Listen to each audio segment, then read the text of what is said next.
Hey everyone, and welcome to Gilded Reviews. Today we are going to take a look at Gunfire Reborn in my first fun or refund video. This cel-shaded co-op game seems perfect for friends and family looking for something quick to jump in and play. The basic gameplay loop is relatively simple. You run around collecting souls, weapons, and scrolls. When you die, you lose everything, but have the opportunity to spend your souls to permanently upgrade your character. If something costs 10 souls and you only have 9, you will lose all 9 of those souls, so be sure to spend your points wisely. I pretty much just buy the most expensive one I can get. That way, if I make less the next few rounds, I still have enough for something else. Each run is made up of multiple stages spread throughout 3 zones. Each stage has a chest that gives you a choice between 3 randomly dropped boons. You will lose these buffs once you die, but it does allow you to kind of customize your character each run. There are also scrolls that can be dropped from enemies, looted from chests, or found through achievements. The scrolls give you random buffs, but some are cursed and apply a debuff as well. I just made sure to read each scroll before I picked it up. The stages are kind of spread out that way. You don't start the next room until you enter, well, kinda. The areas are sometimes larger than just one room, but you can easily tell where the breaks are. This allows you to clear a room and then explore a bit to make sure you found everything. While exploring, you can come across vaults. Once cleared, they give you an extra chest with a scroll inside.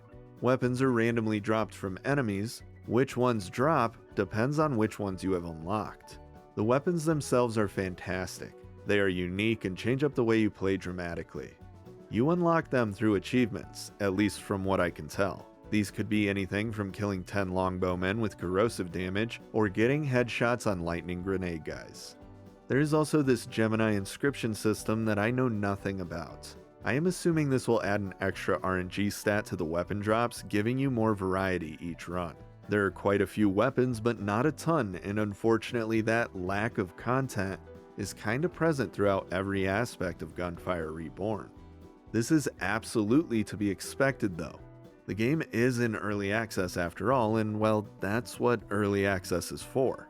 The reason I am bringing it up is because that's the only reason to not get this game.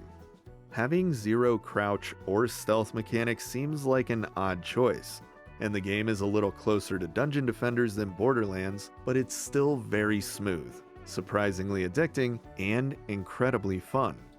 I do have a few other concerns as well, especially with the enemy AI. Sometimes it's obviously stupid, things like standing and corrosive damage and all that.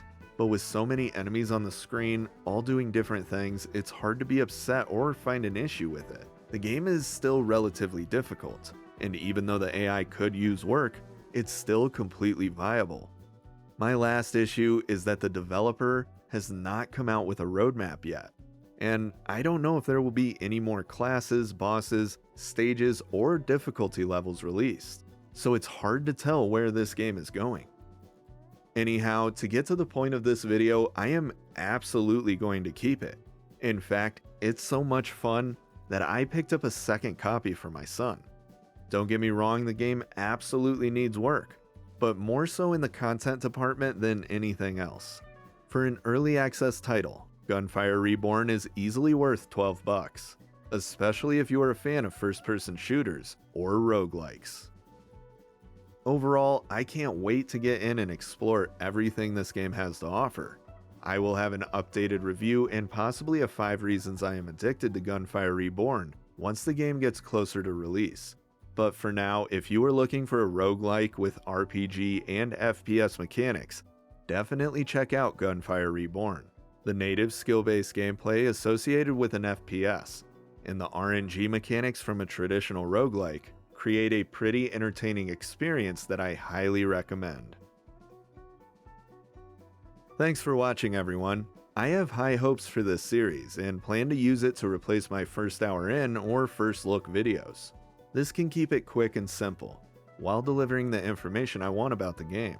Be sure to let me know what you think down in the comments. Anyhow, thanks again, stay safe, and I will see you next time.